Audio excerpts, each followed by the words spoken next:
नाज़रीन के आगाह कंदासीं इस्लामाबाद में शहबाज शरीफ की सदारत हेठ मुस्लिम लीग नून जी पार्लिमानी एडवाइजरी ग्रुप जो इजलास जारी है।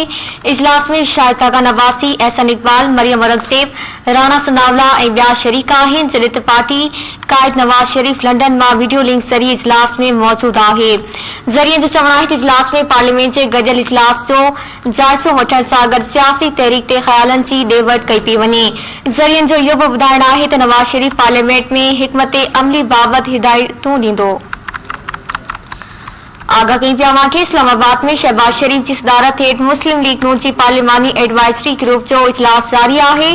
इजलास में शाहिद काका नवासी, एहसन इकबाल, मरियम औरंगजेब, राणा सनावला और बिया शरीक हैं।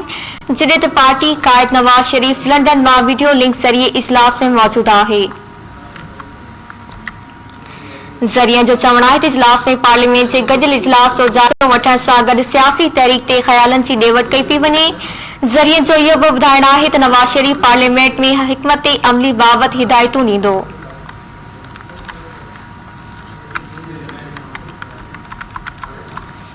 इजलास में शाहिद काका नवासी, एहसन इकबाल, मरियम औरंगजेब, राणा सनावला और बिया शरीक हैं। जॾहिं पार्टी कायद नवाज शरीफ लंडन में वीडियो लिंक जरिए इजलास में मौजूद है। ज़रिए जो चवण है इजलास में पार्लियामेंट के गडियल इजलास जो जायज़ो वठण सां गॾु सियासी तहरीक ते ख़्यालनि जी ॾे वठि कई पई वञे।